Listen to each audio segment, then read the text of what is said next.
Sup you beautiful people. Hope you've had a fantastic day. Welcome back to another new episode of What If Deku Was the Sun Hero. If you guys enjoyed this what if, comment down below and let me know. And go ahead and check out other what ifs in the channel after watching this video. Before we get into it though, don't forget to subscribe and leave a like, and also share this video with your friends. So let's start this video. What in the world? Izuku blinked as he saw the crowd of reporters gathered in front of UA at the gate. There had to be crew from every news station in the Tokyo metropolitan area. Even a few from outside of Tokyo too. Did something happen?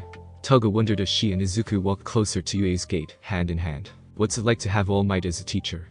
A reporter asked as soon as they caught sight of Izuku and Toga. The vedette pulled his head back slightly as a microphone was shoved into his face. Can you back off? Toga glared darkly at the reporter shoving their mic into her boyfriend's face. Her free hand started drifting towards her hidden butterfly knife. Whoa, what are you all doing harassing our student listeners? President Mick loudly asked of the large group of reporters as he jogged onto the scene. You're interfering with our students' ability to get to school. If you don't calm down and step back, we'll have to get the police involved, you dig? Several of the reporters backed off at seeing the well-known hero and hearing the threat of law enforcement being called. We just want to know about All Might. The reporter called out to the pro. All Might isn't available for interviews today, so you can all leave. Aizawa replied blandly as he walked up and stood next to President Mick. And why should we listen to such a shabby-looking man? A different reporter demanded. Aizawa just exhaled heavily. This is why he hated the media. You know, they're causing such a ruckus, they're almost like villains. President Mick whispered to Aizawa. You think we could get away with roughing them up a bit? Not unless you want your reputation dragged through the mud. Aizawa shook his head at his longtime friend. Nezu's already called the police. So let's just wait. While Aizawa and President Mick kept the reporters back, the students could finally walk past the gate and get to class. Izuku and Toga walked towards their classroom together. Neither of them had planned for a reporter mob today. One of the reporters had gotten a little too brash and tripped the security sensors shortly after the last of the students had entered. She was met with UA's primary security feature, also known as the UA barrier, a massive steel gate that slammed into place before she could get near it. With over a meter of reinforced steel between them and any form of All Might interview, the multitudes of reporters had no choice but to complain and wait. The arrival of the police a few minutes later to usher the reporters off the sidewalk and street in front of UA was even more unwelcomed. Classroom. Anybody else planned for a reporter ambush this morning? Mina huffed as the class chatted before homeroom. Seriously, back off a bit, right? You said it, Jiro agreed with the pincat. I didn't expect to get harassed for an interview about All Might's position as a teacher on the way to school this morning. They kept asking questions and shoving each other, so I couldn't even answer anything. Kaminari sighed, not enjoying his first time in front of reporters. I'm glad the teachers showed up when they did. Tsu stated with a cute croak. Yes, they were becoming rather rude. Momo nodded in agreement to the frog-like girl. Take your seats, homeroom is about to start. Aizawa announced as he entered the classroom. All of them rushed to comply, so he wouldn't start glaring with his quirk again. After lunch, foundational heroics. Today we'll be working on costumes. All Might announced to the class with his signature smile. Now that you've gotten a feel for your costumes, you may have noticed some things you want to change. In that regard, I've called in Midnight to help with the girls, while we guys look over what we could improve on together. That's right. Midnight opened the door with a flourish. The beautiful teacher walked into the classroom with a strut she'd become famous for during her career. Most of the guys in class found their eyes drawn to her. Toga was happy to see Izuku only had his normal fanboy look in his eyes, instead of the almost drooling Mineta and Kaminari were doing. Let's look over these costumes and see what we can improve on, ladies. The 7 girls of Class 1 all gathered around Midnight, while the boys took up spots around All Might. Chatter quickly filled the classroom as small whiteboards were given to those that wanted them. Papers covering each student's costume were in All Might's and Midnight's hands as they looked over each of the designs. With the girls. I like what I'm seeing for most of your costumes. Midnight nodded as she looked over the designs. Form, functionality, and style are good for most of you. But we can always strive to make them even better. The girls smiled at their teacher happily. The first 2 I think need the most help are Toru-chan and Momo-chan. Thank you, sensei. Toru bowed, completely serious. I've come to realize I didn't really put much thought into my costume, and the design company didn't seem to take my requests seriously either. Your quirk being invisibility can make costume design difficult. But in this day and age, technology is practically devoted to quirks. Midnight encouraged Toru with a bright grin. We'll go over a list of materials for a proper costume and discuss mimetic fibers and polymers that we can integrate. Yes ma'am. Toru chirped happily as Midnight took a tablet from the front podium and brought it over. We'll start by going over basic materials, and then move on to more complex designs and functions. Sound good? Midnight asked the girls with a soft smile. Yes, sensei. All 7 chorused back with smiles of their own. Wonderful. Midnight chuckled. Now, I noticed a lot of you have used padding of Kevlar or other protective material. This is a good start, but the skin-tight suits don't allow for much layering. We'll look at carbon nanofibers first, as they have great tensile strength, while also providing protection and not limiting mobility or flexibility much. She tapped the tablet screen and brought up a display for the girls to see. The girls watched a short video about carbon nanofibers, and some took notes. It never hurt to think about more protection in the field. With the boys. Now, is there anyone that has any questions about their costume already? All Might inquired as he looked over the 13 boys he was working with. Not seeing any raised hands, he continued on. Are there any questions about the costumes of your classmates? An outside eye can, oftentimes, be an asset when considering redesigns. A few hands went up at that, and All Might smiled widely. Now he was engaging his students. Young Sero, what is your question? Not to sound rude, I didn't want to say anything right away, since I didn't know what the costume could do, but Mineta, what's up with the armored diaper thing? Sero questioned as he pointed to Mineta's costume sheet. I wanted to protect my junk. Mineta replied instantly. All of the guys were torn between agreeing that was a good thing, and wondering why he chose a diaper-like design. I think I might have made it a bit too thick though. I can admit that it does look kind of like a diaper. Maybe have it redesigned a bit to be slimmer and more form-fitting. Not a bad idea. All Might nodded to the short teen. Well, looks and aesthetic aren't everything to a hero. If you plan to be on the front line, image can be very important. I have a question. Izuku raised his hand. Yes, young Midoriya. All Might gave Izuku the floor. Todoroki, you have ice covering your entire left side. But your quirk deals in ice and cold already. From our match I saw that you can freeze over when you push your quirk far enough. Wouldn't a heating system of some kind be better than further lowering your body temperature? Izuku questioned the two-tone teen. My left side isn't the same as my right.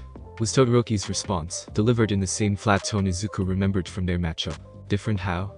Kirishima asked curiously. When it didn't look like Todoroki was going to answer, All Might stepped in. Young Todoroki's left side produces fire, rather than ice. All Might informed the group. He took notice of the minute twitch the teen gave off when he spoke of his fire ability. Wait. You have ice and fire? Kaminari looked shocked before he pointed at the other teen. That's totally overpowered. If you can produce fire to the same degree as ice, you'll be the first person that I've met that could potentially match my own pyrokinetic abilities. Izuku looked excited at the prospect of having someone to train his pyrokinesis even further with. I would use my left side in battle. Todoroki denied, and the other 12 teens, plus All Might himself, looked either shocked or concerned. Can you not control them or something? Shoji questioned him, concern in his tone. You wouldn't use more than half of your quirk, Bakugo growled at Todoroki. What? You think you're so much better than me that you can half-ass your way through your Huh. The rest of the group, barring Izuku who just sighed heavily, all started at Bakugo's aggressive behavior and angry tone. When Todoroki refused to respond, Bakugo got even angrier. The blonde stood from his seat, practically growling while he glared at Todoroki. All Might thought it best to intervene before things got out of hand. That's enough. All Might spoke with finality. Even Bakugo flinched slightly at the tone. With a sneer at Todoroki, Bakugo returned to his seat. We can discuss quirks at a later date. Now we are focusing on costumes and how to improve them. Left unsaid was that All Might planned to bring up Todoroki's refusal to use the fire part of his quirk to Nezu and Hound Dog. The outright rejection of one half of his quirk set off alarm bells in Toshinori's head. Without knowing the limitations of each other's quirks, I can't make accurate suggestions. Izuku shook his head. Maybe if we spent a little time on that, then we could suggest alterations and materials for redesigns. Midoriya makes a good point, sensei. Iida spoke up in agreement. Very well then, All Might relented. We'll have a quick overview of your quirks and current limitations, so that we can make accurate suggestions. With the girls. So, for Toru-chan, we'll need to have Recovery Girl take some blood and hair samples for testing. Quirk-compatible fibers and materials don't work for everyone. But if yours do, then I'd suggest this optical fiber weave for the costume overall. It can become any color it needs to be, even clear and transparent. If your cells or hair are capable of being worked into your costume, then the mimetic fibers will be blended and cross-woven into your costume to enable physical coverage as well as full invisibility. Midnight clapped her hands together as she smiled brightly at Toru. Then you add in the carbon nanofibers for protection, and Toru-chan's costume covers functionality and protection. Mina grinned happily as she looked over what the group had come up with together so far. The Just Leave style. I think a one-piece design would work best, or maybe a jumpsuit. Suyu offered her opinion on the style of the costume. That's probably for the best. Toru agreed as she looked over the various ideas. Since it can change color and even become transparent, would you need a specific color scheme? Jiro wondered, since colors on a costume were often what helped identify a hero at the site of an incident. I'd probably not go too crazy if I had a set color scheme. Toru admitted with a hum. Just a cute color combo would be enough for me. A few of the girls giggled at that. Midnight smiled on at her students as they brainstormed. Well, until we get your samples taken and tested, we'll put this on pause and move on to Momo-chan's costume. Midnight moved the class along to the next girl that could use some help. As a fellow heroine that needs skin exposure for my quirk to work the best, I've been through a few different designs of costume. Momo was paying the utmost attention to Midnight, in hopes of gleaning some of the pro's experience. You'll want some protection, of course, but skin exposure can be had even with the restrictive laws on the books. A few of the teens noted the tone that Midnight had spoken about the laws with. Toga, Momo, Jiro, and Tsuyu wondered what kind of history their teacher had with said laws. It took a few moments for Momo to think back about hero laws, and find a memory that she thought had relevance. With a slight jolt, the tall Ravenette looked at her teacher. That's right, your original costume is what caused the Costume Decency Act to be created and applied. I remember now. They said your original costume was too scandalous. Momo spoke from memory. Yeah, Midnight almost looked like she was pouting. Those old fossils said my first costume was the equivalent of a flasher. Can you believe that I had everything properly covered? I made sure of it. It let me freely use my quirk too. Nowadays I rely on these thin mesh materials so that I can conform to the laws and still be effective when doing hero work. Wait, I remember that. I was super little though. Achako spoke up. I remember Mom and Dad talking about a young heroine that revealed too much skin. She almost got in trouble with the police because they didn't understand her costume on a few occasions. Yep, that's the trouble of having a quirk that needs skin exposure. Midnight sighed, her head hung slightly as she cupped her right cheek. They vetoed my second costume idea too. They said it wasn't more than lingerie. I had to argue about the third costume idea. But a leather outfit that covered everything and obeyed the new laws couldn't be denied. She giggled as the cheeks of some of her students went red. Toga and Mina both snickered along with their teacher. Aside from the potential for a wardrobe malfunction, what's wrong with Momo's costume? Jiro questioned, trying to get the class back on track so she'd stop feeling like her cheeks were on fire. It actually covers too much of her skin. Midnight smiled at them. She completely covers her back, one of the largest areas of skin on the human body. With a bit of a redesign, we can prevent any wardrobe malfunctions and open up more area for her quirk to work with. Not to mention incorporate some more utility functions. It's always good to have options in the field after all. That's true, Momo trailed off, her hand on her chin as she took on a cute thinking pose as she thought over ideas. What would you suggest, sensei? I'm thinking we go a bit tactical. Midnight smirked as she tapped and swiped on the tablet for a bit. After some time she flipped the tablet around to show the girls. Some sounds of surprise and appreciation followed, making Midnight smile. I like it. Toga giggled happily. With the guys. Wait, so you're saying you can completely fry your brain and you become an idiot? Sato blinked at the kickback of Kaminari's quirk. Yeah, Kaminari sighed as he admitted to his lack of control with his electricity. It sounds like what happens when there's a power surge and the lights and electronics go out. Tokoyami spoke up thoughtfully. You need something that acts like a surge protector. Izuku suggested as he flipped through his new notes on his classmates' quirks. Maybe a support item that has the same functions and can prevent you from shorting out. That would be nice. Kaminari agreed as he looked at his hand and sparked his quirk. I don't want to be a one-hit wonder and then be a liability in the field. We'll look into ideas and designs for you, young Kaminari. All Might gave the teen his signature smile. We'll definitely work on quirk control often, but it never hurts to have a backup or fail-safe in place for emergencies. Similar idea for Tokoyami, too. Kirishima proposed as he looked at his bird-headed classmate. Some kind of light source that you could activate in the event you lose control of your quirk. A contingency measure would be appropriate. Tokoyami nodded his agreement with the red-haired teen. If light were to suddenly become scarce while Dark Shadow was already free, I would at least have my own source of light to rein him in before he could hurt someone. Sentient quirks are rare, so having a way to bring yours back under control is good thinking, young Tokoyami. All Might grinned at the boy. I'd suggest some kind of amplification device for Kota. Need emotion to the large, shy teen. Though I believe voice-related quirks can sometimes be interfered with when put through electronic devices. I'm not sure, actually. Kota's quiet voice spoke up as he tapped his fingers together. It was a nervous tick, most probably, for the shy young man. Well, we can test that out in a future class, young Kota. All Might gave the teen a reassuring grin. Present Mick uses amplification equipment all the time. I'm sure he'd be of great help in figuring out how gear might affect your quirk. Yes sir. Kota replied, just barely above a whisper. The class carried on from there. When it was time to end the class and dismiss the students, both All Might and Midnight felt they'd made very good progress today. After school, dusk. Damn heroes, a raspy voice growled, its owner's face hidden under a hoodie, while wearing baggy black pants. So secure. So in control of things. The raspy voice took on a hard edge as the person reached into their hood and scratched at their neck, letting everyone smile like fools. The person walked down the sidewalk towards UA's front gate. Originally the plan was to strike at lunch, sowing chaos to cover their plans. But on suggestion from Sensei, they made a change. After all, if there were students on campus, then the heroes would spread out to protect them. That could leave their infiltrator to get caught by accident. That was no good. But if they sent their little declaration of war after the students had all left, then the alarm sounding would bring all of the hero staff of UA, running like dogs called by their master. He chuckled as he got closer and closer to his target. Are you ready, Kurogiri? He spoke into the phone on his ear. Yes, Shigaraki Tomura. The person on the other end of the line replied cordially. It's time to declare war. Tomura cackled with glee. There was a demented smile crawling across his face.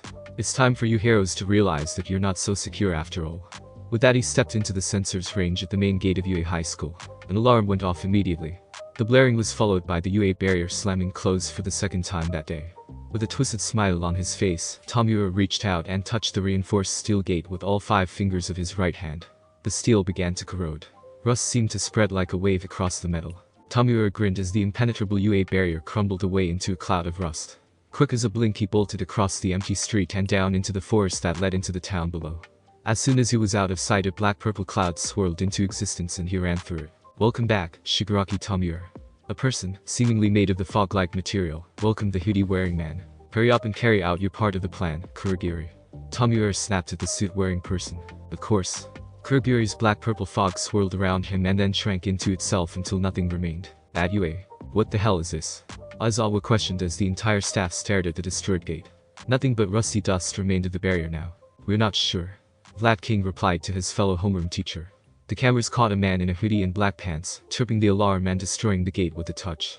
He bolted as soon as he was done. This could never be called a prank. Ectoplasm stated seriously as they remained on guard while inspecting the area. To cause this much damage in such a short time doesn't bode well. What the hell was the point of this though? Midnight questioned, her eyes narrowed at the destroyed gate. Is a villain picking a fight? Have you discovered anything, Power Loader? Nizu questioned, looking at the ruins of the gate. Only piles of rust and fragments of steel littered the ground. It wasn't chemical, I can tell you that much. Power Loader replied as he examined a few of the larger pieces. No malformations, no melting, no discoloration that you'd get from acids or bases. I can rule out heat too, there isn't a scorch mark on any of these pieces. Not to mention the way it was destroyed is completely different from how heat destroys steel. All of these pieces are brittle though, like they've been left outside, exposed to the elements for decades. A disintegration quirk, Nezu murmured after a moment of thought. Activated by touch and able to spread within a certain distance. That's most troubling in the hands of a villain. Such a deadly ability in the hands of one who is willing to use it to attack UA of all places does not bode well. Principal Hound Dog called out to the Chimera as he returned from the forest with a few of Ectoplasm's clones. Were you able to track our assailant scent, Hound Dog? Nezu asked the counselor, his hands behind his back. No sir, Hound Dog shook his head. The scent completely disappears about 20 meters into the forest. It's like they just vanished. That's most troubling. Nezu grimaced, his face showing he was thinking and trying to put all the pieces together. Sir, I covered the rest of the campus. All Might spoke up, having just rushed through the area looking for anything out of place. Anything? Nezu questioned the number 1 hero. No sir, not a single door or window had been touched. Recovery Girl is checking the cameras on every single entrance too. All Might exhaled, maintaining his form thanks to not having a strenuous foundational heroics class today.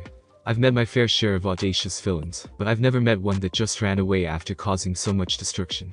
Usually they're the ones that want to stay and fight. Yes, to attack and run shows either cowardice or intelligence. Nezu nodded as he continued to think. If the school itself hasn't been breached, then I'm not sure as to which our mystery attacker is. The fact that they disappeared so completely is troubling. All Might mentioned as he looked over the ruined gate. There are only a few types of quirks that can do that, none of which are good when used in this manner. Nezu hummed, thinking through quirks like teleportation or warping. Our attacker may well have had an accomplice to pull this off. Great, All Might sighed. He'd need to be on guard for suspicious persons around the school. This reeked of an opening attack. Foundational heroics class. I wonder what we're doing today. Ichako wondered aloud as class 1 awaited for Aizawa. All of the teens were eager to put the morning classes behind them and get to their hero training. Not surprising for a class of hero students to be fair. Well, we did combat in the first class. We went over costumes last class. Maybe this time it'll be on support operations or something. Sue suggested with a thoughtful look on her face. Whatever it is, it'll be better than the regular old classes we do in the morning. Toga grinned at her friends brightly. She would do fine in the basic courses with Izuku's study help. But she joined the hero course to prove she could be a hero, despite what everyone had thought about her quirk when she was growing up. I hope it's exciting. If you lot would settle down I could to tell you. Aizawa drawled. The entire class started a bit from the sudden words. No one had even seen the man come in. The 20 students went silent and faced forward intently. That's better. Their homeroom teacher mumbled before he pulled out a card and showed it to the class. Today you'll be doing rescue training to prepare you for floods, fires, and other disasters. The card in his hand had the word rescue on it in bright red letters. A few in the class broke out into excited murmurs at this announcement, much to Aizawa's irritation. "I'm so excited." Ichako cheered with a bright smile on her face. Several of the class couldn't help but smile or chuckle at the happy brunette. "Rescue is what I plan to specialize in when I go pro." Toga giggled to herself, seeing how bouncy Ichako was being about their class today. "That's my plan too, Ichako." Suyu riveted happily, sharing a smile with her brunette friend. "I'll be right at home in flood rescue scenarios. I'm already pumped. Let's get started." Kirishima raised his fists in front of his chest. "Quiet down."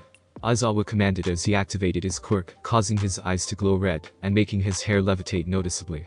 The students instantly stopped their chatter. "Stop making me use my quirk. You're giving me dry eye," he grumbled out annoyed.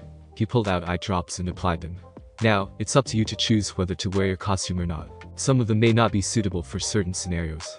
The location we'll be training at is a bit remote, so we'll be going by bus. That'll be all. Get ready and don't waste time." He gave them all a long stare before grabbing his yellow sleeping bag and leaving the room. "Rescue training, a good challenge for my control." Izuku nodded to himself as he grabbed his case. His case was much larger than the other students because of his axe.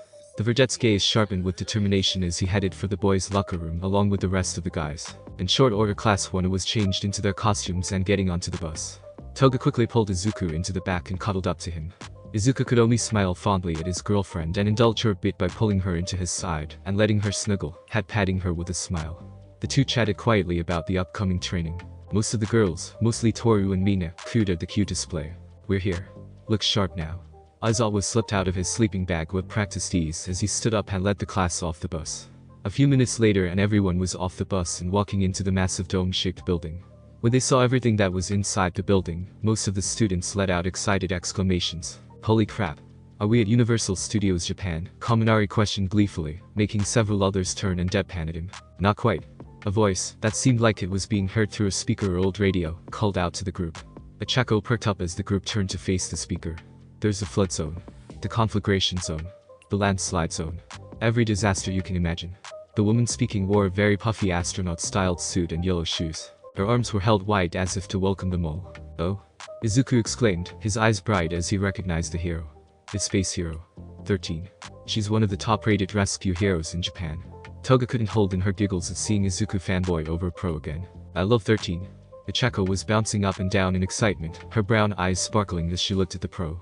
Everyone in Class 1 was fairly certain they knew just who Chaco's favorite pro hero was now. "This training ground that I created is the perfect site to put your heroism to the test. I call it the unforeseen simulation joint," 13 introduced with a flourish. Everyone could practically hear the smile in her voice, even with the speaker filter. "It really is USJ," several of them exclaimed, comparing the two acronyms against each other. 13, where's All Might? I thought he was supposed to be meeting us here." Aizawa questioned his fellow instructor. "Well," 13 sighed, before subtly holding up 3 fingers. "I'm afraid he got caught up in quite a few incidents on his way to the school this morning. He's exhausted himself. At the moment he's resting in the break room, though he did call to tell me he would try to make it to the latter half of the class. That man is the height of irrationality. This was precisely why I suggested that he just move onto the campus already and be done with it." Aizawa exhaled while pinching the bridge of his nose. "Well, no point in wasting time, we'll start without him. Of course. But before that, I have 1 or 2 points," 13 said, before pausing. "Or 3, maybe 4, her voice started sounding a bit sheepish as she continued. "Perhaps 5 or 6. The entire class deadpanned and sweat dropped. "Well, as I'm sure many of you are aware, my quirk is called Black Hole. It draws in and breaks down everything." Ichako was nodding along with their instructor, her eyes still sparkles. "Cute." Toga giggled behind her hand as she watched Ichako practically bounce in place at being so close to her favorite hero. "Yeah. You've used it to save countless numbers of people in almost every disaster imaginable. You break down debris and free trapped civilians and even clear roadways for medical vehicles, police, firefighters, and everything." Ichako did her best Izuku impression without even meaning to. She was just so excited. "That's right. Indeed, my power is capable of saving many lives. But it would also be incredibly, frustratingly easy to use it to kill." That put a damper on the excited mood of the students, bringing down the intensity, so they were all paying attention. "Just as I'm sure it would be uncomfortably easy for some of your own quirks to take a life. In our superpowered society, the usage of quirks is heavily restricted and monitored. It may seem like a stable system, but never forget that it only takes one wrong move with an uncontrollable quirk for people to die." 13 warned the hero students. During Aizawa's assessment test, you were able to touch upon the true power of your quirks.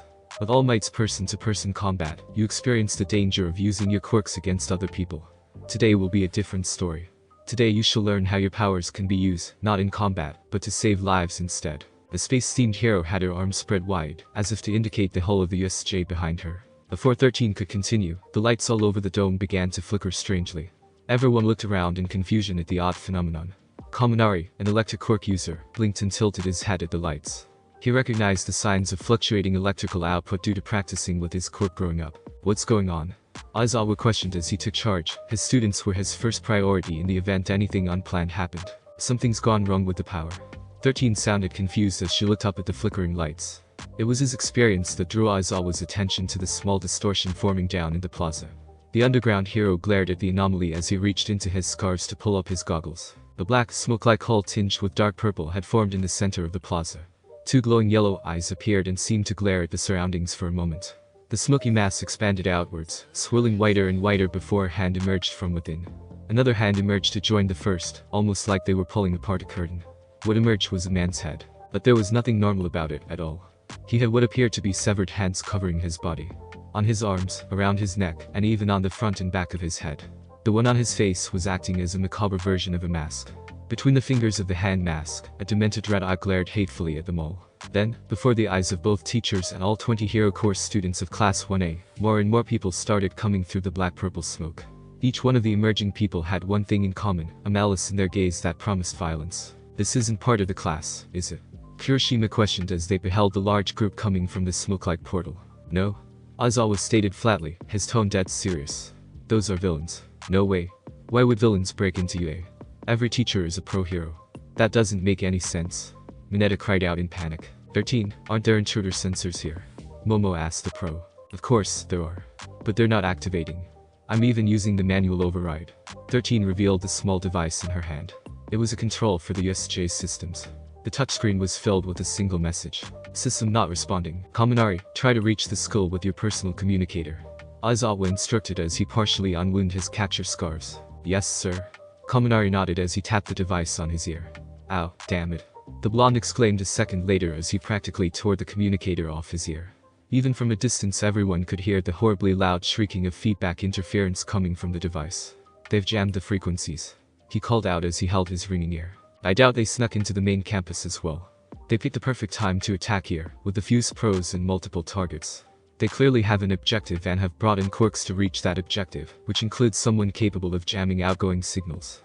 Todoroki was still calm in the face of this danger, or one of the few able to keep his cool at least. The large, swirling smoke-like portal closed after a large monstrosity of a creature emerged and stood behind the man covered in severed hands.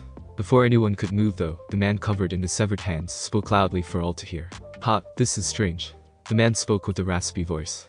The schedule we stole said All Might, 13, Eraserhead, and Class 1 would be here. So where's All Might? He questioned, scratching at his neck, his red eyes staring at everyone up on the platform with nothing but disgust. 13, get the students out of here. Aizawa ordered as he pulled on his goggles and leapt down the stairs towards the large group of villains. With his capture scarves in hand he picked out his first targets. 13 was corralling the students and urging them towards the exit, but that option was quickly cut off when the security shutters around the USJ began to slam close. The humanoid fog villain appeared in front of them. Good afternoon, hero students. Several of the class dropped into fighting stances in front of the villain, even as 13 quickly placed herself between the villain and the students. We are the League of Villains. I hope you'll forgive our audacity, but we are here today with a declaration of war. His courteous tone did nothing to hide the outright lack of care he had for their lives. It made a few of the students of Class 1 shiver in fear. To that end, we have come to this bastion of heroism to kill the symbol of peace, along with an entire class of aspiring heroes. A surge of heat, rushing through the area in a wave, it was almost hot enough to sting. A blur raced past 13, and it only slowed down when it was right beside the villain. Everyone there, barring Toga, felt their eyes widen, and their jaws drop as they watched Izuku swing his axe and catch the fog-like villain by surprise. The top of the half came in contact with a metal brace around the villain's neck, and Izuku heaved with his immense strength. The villain blurred past the stunned students, and went rocketing towards the monstrous villain down below. The humanoid fog slammed into the hulking beast. The oil-black skin appeared to ripple from the blow, but the villain didn't even blink. The fog villain crumpled to the ground to the surprised exclamation of the hand-covered leader. Quirk, what the hell happened? The man demanded of the suit-wearing humanoid fog. Shigaraki, Tamura, run. Kurogiri managed to get out before his yellow eyes disappeared, and his body went still. Back on the platform overlooking the USJ, everyone blinked in shock at what Izuku had done. The verdette was bulked up, and a massive heat haze was pouring off his body. Without waiting for anyone to say anything, Izuku hefted his axe. The head of the axe began to glow with heat, and the vents on either side of the head erupted into flames. With 3 blindingly fast strikes, the steel security shutters were slashed clean through. Izuku kicked the cut section with one of his powerful legs, and the steel flew backwards almost a dozen meters outside. A large hole now existed for the students to escape. 13. I'm going to assist Aizawa. Please get everyone out of here, Izuku requested of the pro hero. Toga, Izuku looked at his girlfriend with a warm smile. Make sure they all stay out of the building, please. Alright, Toga agreed with a small smile. Don't do anything crazy, Izu. I want you back in one piece as soon as you're done. It's a promise. Izuku chuckled before leaping away and landing in the plaza with a crash. Midoriya wait, 13 reached out with her hand, but the teen was already in the plaza. Let's go, everyone. We need to get out of here. Toga yelled loudly, shaking her classmates out of their stupor. Right, 13. 13 shook herself for a moment before focusing on the students she could reach. Yes, everyone outside immediately. 13 coiled the remaining students towards the large triangular hole in the security shutters. Screw that. Bakugo yelled back as he turned towards the plaza. If Deku is fighting, then I'm going to fight too. You will not. 13 all but ordered the ash blonde. Bakugo turned to argue, his mouth open to yell. Unless you want to be suspended for disobeying an instructor during an emergency, you'll do as I say and evacuate. Bakugo snapped, his jaw closed at the threat. Midoriya is already in trouble for going off on his own. Do you want to share the same punishment? No, Bakugo growled out, and Kirishima placed his hand on the explosive teen's shoulder. Dude, come on, I don't like leaving Midoriya behind either. Right now, the best thing we can do is escape, so that the villains don't get their way, Kirishima stated, though his tone was subdued. Bakugo scoffed angrily, but followed the rest of Class 1 through the large hole and outside. Kaminari, please try and contact the school now that we're outside, 13 requested of her charge as she stood facing the hole in the wall. Her hand was held out, ready to deploy her quirk if any villains should emerge to cause them harm. Yes ma'am. Kaminari put his device back on and activated it. Hey, I can get through now. Contact the school and tell them that villains have attacked the USJ. We need reinforcements, 13 instructed as she kept vigilant watch on the only way out of the USJ at the current time. Kaminari quickly did his ask, contacting the emergency line that led to Principal Nezu's office. Plaza. Midoriya. What are you doing here? Evacuate with the rest of the class, now, Aizawa ordered his student as he parried a punch and kicked out his opponent's knee. The sudden arrival had startled the majority of the villains, small-time thugs really, but a few had tried to capitalize on the distraction. Aizawa had quickly shown that he wasn't distracted, however. There are more villains in the USJ than the ones here, sir, Izuku's towering form responded. I noticed people in the waters of the flood zone before I jumped down here. Even you can't fight 100 or more villains by yourself. You'll exhaust yourself before help arrives. The rest of the class is evacuated already. Now it's just a matter of waiting for reinforcements. You should be outside with them. You're a student, your safety comes first, Aizawa responded sternly as he erased a thug's quirk and slammed his fist into the shocked villain's face. The man hit the ground like a sack of rocks. I know the spirit of self-sacrifice is in a true hero's nature, sir. Izuku's heat continued to increase, forcing the villains near him to back away as their skin began to burn. But leaving someone behind to die is against everything a hero stands for. Izuku stomped on the ground, cracking the concrete below his foot. I'm fully prepared to accept whatever punishment I will receive for disobeying you. But I refuse to let someone die if I can save them. The heat spiked more, and several villains yelled in pain from being too close to the hulking teen. Nomu, kill that brat, Shigaraki demanded, pointing at Izuku with a deranged look in his red eyes. The massive monstrosity gave a horrible shriek as it blurred forward. Izuku braced himself and took the punch. The ground cracked, and the verdette was sent flying backwards from the punch. Kill him. Make sure he's dead. Nomu blasted forward, even as Aizawa raced his quirk. I know I raced his quirk, how is he still moving that fast? Aizawa wondered in shock as he tried to race towards his student. He needn't have worried. You have some strength, don't you? Izuku questioned as the dust cleared. He was holding back the Nomu's fist with just his left hand. I was shocked. He smiled at the monster. Not many can actually make me feel their blows. Nomu shrieked again, and Izuku gave a light chuckle in response. In the next instant, Nomu was across the plaza, and Izuku's right fist was extended. But you aren't that strong. What the hell? Shigaraki exclaimed, unconsciously taking a step back in shock, along with a bit of fear. What kind of hacks bullshit are you pulling? You were the ones that attacked us. Izuku turned to face Shigaraki, staring the villain down without fear. You brazenly and without hesitation declared your intention to murder all of us. Izuku took a step closer to the hand-covered villain leader. You don't get to complain about your choices now. The terrible shriek of Nomu reverberated throughout the USJ as the beast charged forward, still mindlessly continuing to try and carry out the orders it had been given. Shigaraki, seeing his weapons still in fighting condition, regained his confidence.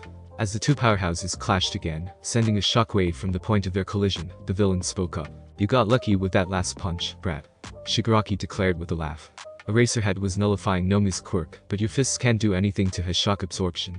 You can try and be a knockoff All Might all you want, but Nomu is the anti-symbol of peace. He was bioengineered to kill All Might. "Good to know," Izuku mentioned as he blocked Nomu's punch. "Since this thing isn't human, I don't have to hold back." The temperature spiked instantly. Villains screamed as their skin burned while Aizawa was far enough away that he only broke into a heavy sweat from the heat.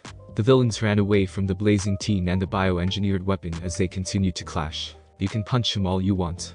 His shock absorption can stand up to All Might's power. Your flames are next to worthless too. Nomu also has hyper-regeneration." Shigaraki cackled as he watched Izuku and Nomu continue to exchange blows. Suddenly, both of Nomu's arms, just below the elbow, fell off. A strange black itcher splattered onto the ground from the grievous injuries. Even still, Nomu only paused in his attacks. The weapon never registered pain, it literally couldn't. "My attacks have no effect?" Izuku questioned, Shigaraki only now noticing the axe that Izuku had drawn from his back. "Who decided that? I didn't even see the fucking swing." Shigaraki realized, a bit of panic seeping into his mind. If he wasn't already sweating heavily from the sheer heat Izuku put off, he'd have broken out into a cold sweat. Nomu's arms quickly regenerated, and the beast launched itself at Izuku again. "My flames are useless." Izuku formed a ball of fire above his palm. The fireball looked like a miniature sun, only it was changing, the heat continuing to rise. The center of the sun changed to a white so bright it was painful to look at. In the very middle of the flames was a tiny core of intense blue fire. Who decided that? Nomu slammed a fist into Izuku's chest at full force. The verdette didn't even flinch from the blow, much less move backwards. The tea merely dripping blood from the corner of his mouth. Steam and smoke were coming off Nomu's body from being so close to the ridiculously high heat that Izuku was controlling. Shigaraki recoiled at seeing that Izuku was somehow still getting stronger. "I will be the one to decide," Izuku intoned with finality. "Cruel sun." The miniature sun slammed into Nomu point blank. The abomination's flesh burned, boiled, and then was vaporized. The altered structure of his body could withstand immense amounts of physical force. But with heat in excess of 3000 degrees, cells simply ceased to be. The attack vaporized the head, arms, torso, and legs of the Nomu. Only his feet remained, charred and blackened on the floor. The fireball continued straight forward, like a cannonball, scorching everything that got close to it. "Arg!" Shigaraki screamed in agony as he practically burst into flames from sheer proximity to the mini-sun. His flesh burned, the moisture in his body, most specifically his arms, which he'd instinctively raised to try and protect himself, turning to steam, while his flesh was dried and blackened. A massive blast went off as the fireball detonated against the far wall. A large hole was simply gone from the USJ, revealing the outside. Aizawa stared in shock at the power that his student wielded. The villains in the plaza all looked at the incinerated Nomu, the flailing, burned Shigaraki, and the unconscious warp gate user, in fear. Collectively, every villain in the plaza that was still conscious put their hands behind their heads and kneeled on the ground. In the next few seconds, every villain was face down, hands behind their heads, in a show of complete surrender. "A wise choice," Izuku uttered loudly, spitting the blood in his mouth out. "You have no idea how hard it is to not accidentally incinerate someone when I'm going all out." The villains all began to tremble at the warning from the teen. Outside of the USJ, the bus pulled up a speed before screeching to a stop. The doors were practically torn open as the pro-heroes of UA High rushed out to check on Class 1A, seeing 19 teens, and 13 instantly prompted questions from Nezu. The sound of police sirens was quickly closing in on the location. 13, where is young Midoriya? Nezu questioned his faculty member. The tone brooked no argument or excuses. The Chimera-like principal only wanted straight facts. Midori rushed off to assist Aizawa with the villains before I could stop him, principal. "I'm sorry." 13 bowed her head as the pros quickly made their way towards the triangular hole in the wall of the USJ. Everyone stopped when a massive blast went off and they felt the ground shake slightly. Part of the wall of the USJ seemingly erupted into flames before vanishing completely. There were only small bits of debris raining down over the large empty lawn that surrounded the facility on all sides. "What the hell was that?" President Mick exclaimed in shock at seeing the blast. "Izuku!" Toga screamed, her worry for her boyfriend overriding all else as she bolted towards the hole in the wall. She was blocked by 3 of Ectoplasm's clones and growled at the obstruction. "Miss Toga, we don't know the situation inside yet. Remain out here while the teachers take care of the villains." The Ectoplasm clone on her right instructed Toga with no room for argument. That was Izuku. If he's using that much power, then something must have gone wrong. Toga yelled back at the clone of the pro-hero. The actual ectoplasm had already entered the USJ along with the rest of the teachers to try and get a handle on the situation. Police cars arrived on scene and officers began surrounding the area. This was quickly followed by ambulances and paramedics. The teams were coiled by the clones of ectoplasm away from the USJ. The police were moving closer to the triangular hole to get a grasp of the situation. Inside the USJ, Holy Midnight braved out as she saw dozens upon dozens of villains surrendering on the ground of the main plaza. Aizawa and Izuku standing over the group looking much better than any of the teachers thought they would after getting the emergency call. There are still many dozens of villains left within the facility. Nezu informed, his eyes, ear, and nose telling him so, and his incredible intellect already making plans. Split up and capture all of them. They appear to be common crooks, but take no chances, let's move. Yes, sir. The pro-heroes replied in unison as they headed down the stairs and began to spread through the facility and into the various disaster zones. The roundup of the common thugs wouldn't take very long for seasoned pros. Aizawa, I need a situation report, immediately. Nezu mentioned as he walked towards Class 1A's homeroom teacher and the towering verdette next to him. Midoriya appeared to be safe, which was top priority. The heat haze coming off the boy also seemed to be making the surrendered villains in the plaza tremble. Yes, sir. Aizawa replied as he pulled his goggles off. The sounds of fighting, mostly mixed loud Quirk, could be heard as the teachers started dealing with the remaining villains. Thanks for listening. I do hope you enjoyed. If you want the next part of this video, like, subscribe and comment down below, and turn on the bell notification. And also check out other videos that I have created and enjoy. See you in the next video. Peace.